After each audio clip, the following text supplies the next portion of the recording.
Hey guys, welcome back in new video. Guys, आज की video में हम देखने वाले हैं वही पैथोफिजियोलॉजी का प्रीवियस क्वेश्चन पेपर जो कि हम सॉल्व कर रहे थे। सेक्शन ए हमने पूरा देख लिया था और सेक्शन बी में जो पहला क्वेश्चन था पूरा कंप्लीट हो चुका था। और सेकंड जो क्वेश्चन था वो है discuss the pathophysiology of atherosclerosis and hypertension. तो पहले हमने एथेरोस्क्लेरोसिस देख ली थी, तो वीडियो काफ़ी लेंथी हो गई थी। तो जो हाइपरटेंशन की तो पैथोफिजियोलॉजी है, उसके सिम्टम कोसेस वगैरह हम इस वीडियो में हम देखने वाले हैं। बाकी जो पीडीएफ आप डाउनलोड कर सकते हैं, लिंक मैं डिस्क्रिप्शन में दे दूंगा। फार्मेसी वाला ऐप से जाकर के पूरा जो प्रीवियस क्वेश्चन पेपर है उसका सॉल्यूशन डाउनलोड कर सकते हैं।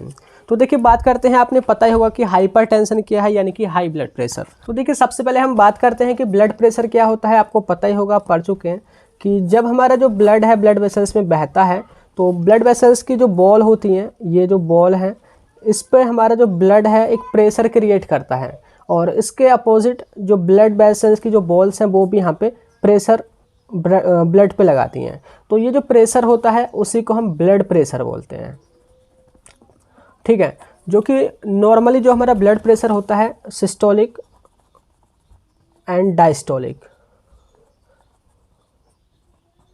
सिस्टोलिक जो होता है वो 120 mmHg से कम होता है, ठीक है। और डायस्टोलिक जो है वो 80 mmHg से एक कम होता है। ये आप पढ़ चुके होंगे पहले से। सिस्टोलिक यानी कि जब हमारा जैसे ही ब्लड जो हार्ट है ब्लड पंप करता है तब जो प्रेशर होता है वो सिस्टोलिक।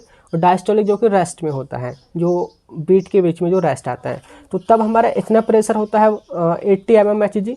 और जब वो ब्लड पंप ही होता है तब होता है 120 mmHg। अगर देखिए ये नॉर्मल होता है, अगर इससे ज़्यादा हमारा ब्लड प्रेशर बढ़ता है तो उसी को हम हाइपरटेंशन बोलते हैं। तो देखिए, बात करें इसकी डेफिनेशन की, तो hypertension is a condition in which the force of the blood against the artery wall is too high, usually systolic blood pressure greater than 140 mmHg and diastolic blood pressure above 90 mmHg और both में भी high.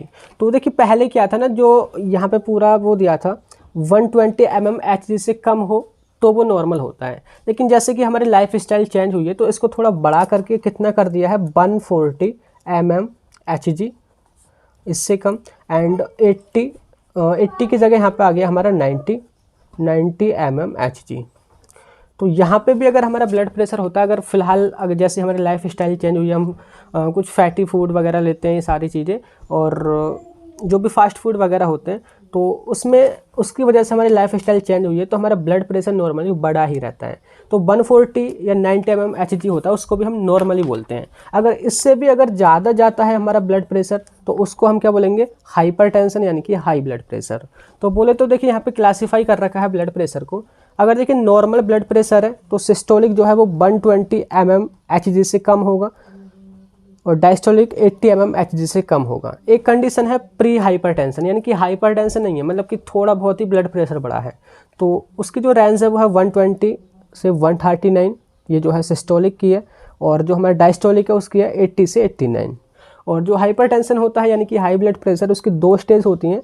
Stage first में जो हमारा blood pressure होता है systolic का, वो 140 से 159 के बीच में होता है। और जो डायस्टोलिक जो होता है वो 90 से 99 के बीच में होता है। तो इस टाइम पे हम मेडिकेशन वगैरह हमने लेनी होती है। तो ये हमारी फर्स्ट स्टेज होती है। सेकंड स्टेज यानी कि वो कुछ ज़्यादा ही ब्लड प्रेशर बढ़ जाता है, थोड़ा डेंजरस हो जाता है, रिस्की, तो उसको हम सेकंड स्टेज बोलते हैं, जिसमें जो ब्लड प्रेशर सिस्टोलिक है वो 160 से भी ज़्यादा हो जाता है या फिर 160 के बराबर रहता है। और डायस्टोलिक जो है वो 100 से ऊपर हो जाता है। तो ये है हमारा क्लासिफिकेशन ऑफ ब्लड प्रेशर। अब देखिए, बात करें जो हमारा हाइपरटेंशन है यानी कि हाई ब्लड प्रेशर है, वो जो है दो टाइप्स का होता है। एक है प्राइमरी हाइपरटेंशन, एक है सेकेंडरी हाइपरटेंशन। प्राइमरी बोले तो यानी कि ऐसा हाइपरटेंशन जिसका एक्चुअली में कॉज नहीं पता है, जो कि किसी भी कॉज की वजह से हो सकता है, किसी भी फैक्टर की वजह से हो सकता है, जो है 90 से 90% पीपल्स में ये होता है। इसी को हम प्राइमरी या एजेंशियल और अननोन हाइपरटेंशन भी बोलते हैं।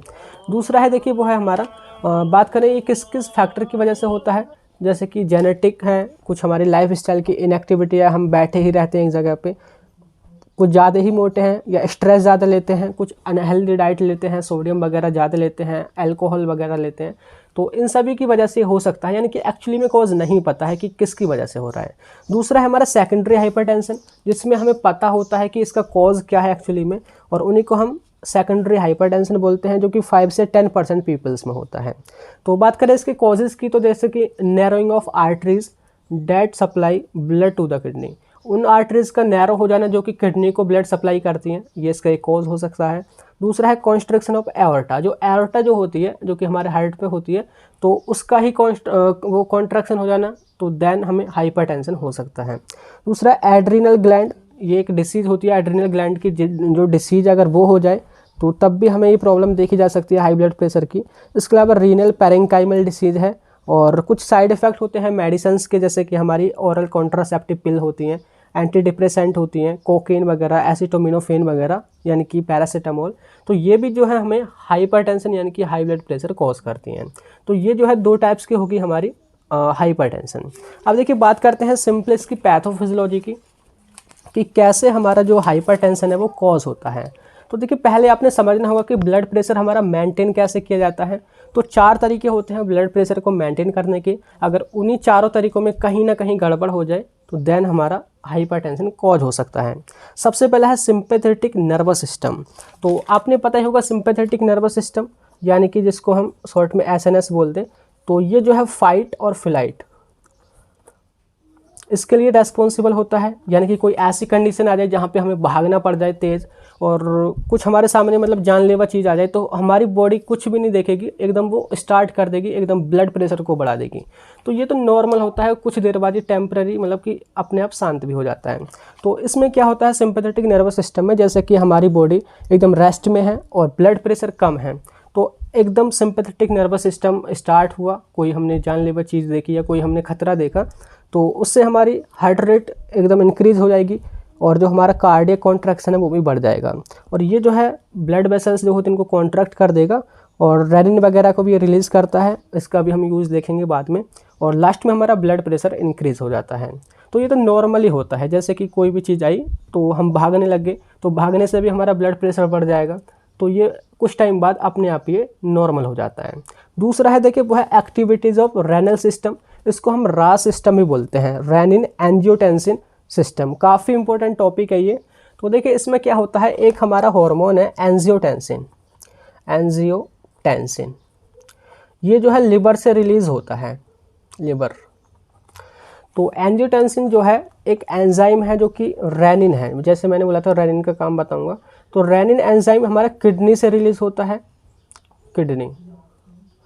तो ये जो है एंजियोटेंसिन को एंजियोटेंसिन फर्स्ट में कन्वर्ट कर देता है, एंजियोटेंसिन फर्स्ट।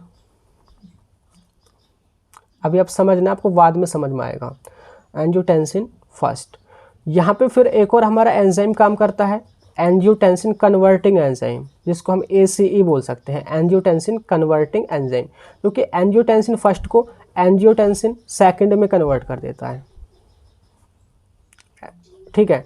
तो एंजियोटेंसिन से हमारा एंजियोटेंसिन सेकंड यहाँ पे बन रहा है। तो ये करता क्या है, एंजियोटेंसिन सेकंड ये हमारी जो ब्लड वेसल्स होती हैं उनको कॉन्ट्रैक्ट कर देता है, ये इसका काम है। दूसरा ये एल्डोस्टेरोन के लेवल को बढ़ा देता है। एल्डोस्टेरोन एक हमारा स्टेरॉयडल हार्मोन होता है जो कि करता क्या है, सोडियम आयन और वाटर के रिटेंशन को ही बढ़ा देता है। बोले तो हमारी किडनी से हमारा सोडियम वाटर वगैरह बाहर निकलते हैं, तो जब एल्डोस्टेरोन का लेवल बढ़ जाएगा तो वो बाहर नहीं निकलेंगे बल्कि हमारी बॉडी में ही रिटेन रहेंगे, तो तब हमारा ब्लड का वॉल्यूम बढ़ जाएगा, साथ के साथ सोडियम की कंसनट्रेशन बढ़ जाएगी, जो कि हमारा डायरेक्टली क्या करेगा, ब्लड प्रेशर को बढ़ाता है। इसके अलावा इंक्रीज्ड पेरिफेरल रेजिस्टेंस या वैस्कुलर रेजिस्टेंस, जो हमारी ब्लड वेसल्स हैं उसमें रेजिस्टेंस डेवलप कर देगा, ब्लड अच्छी तरीके से फ्लो नहीं हो पाएगा, तो तब हमारा ब्लड प्रेशर कॉज होता है। तो बात करें पैथोफिजियोलॉजी की, कैसे यहाँ पे कॉज हुआ। सपोज जैसे कि हमारा एंजियोटेंसिन है वो वहाँ से रिलीज़ हुआ, रेनिन हमारा एंजाइम आया, उसने उसको एंजियोटेंसिन फर्स्ट में कन्वर्ट कर दिया, देन उसके बाद में एंजियोटेंसिन सेकंड बना। तो जब सेकंड एंजियोटेंसिन सेकंड बन जाएगा तो ये सारी प्रॉब्लम हमें होगी और डायरेक्टली हमें ब्लड प्रेशर की प्रॉब्लम होगी, हाई ब्लड प्रेशर की।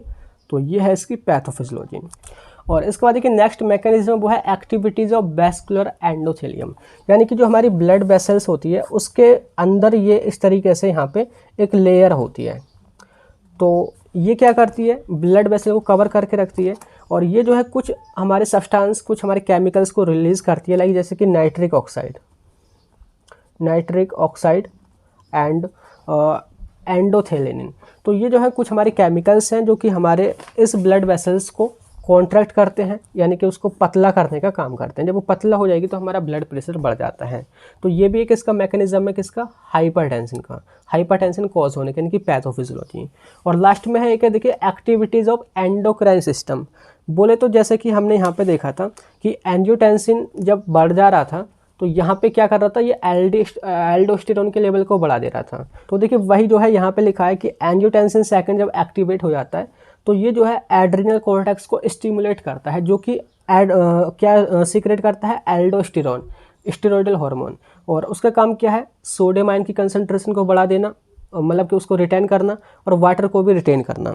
अच्छा, अब ऐसे समझिए जैसे कि सपोज ये हमारा एक पाइप है और इसमें हमारा यहाँ पे पानी बह रहा है, नॉर्मली ये पानी बह रहा है, और अगर हम करें कि यहाँ पे पानी का जो अमाउंट है उसको हम बढ़ा दें तो पाइप तो हमारा उतने ही साइज़ का, लेकिन अब अमाउंट बहुत ज़्यादा हो गया, तो यहाँ पे क्या है, ब्लड प्रेशर, यानी कि उसमें जो पाइप में प्रेशर वो बढ़ जाएगा। तो सेम वही यहाँ पे होता है, जब हमारा एल्डोस्टेरोन जो सीक्रेट होता है तो ये जो है सोडियम आयन को और वाटर को, यानी कि बोले तो टॉयलेट को ये बाहर नहीं जाने देता है, कम से कम जाने देता है।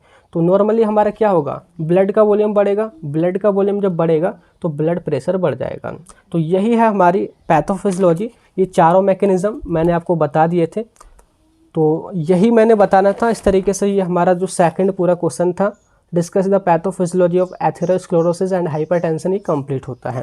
अगर बात करें वैसे भी अगर हम हाइपरटेंशन की, तो ये जो है ना हमारा यूनिट सेकंड में है, जो कार्डियोवैस्कुलर सिस्टम है, पहला टॉपिक हाइपरटेंशन उसी में है। तो ये कंप्लीट होता है। आई होप समझ आ गया होगा आपको।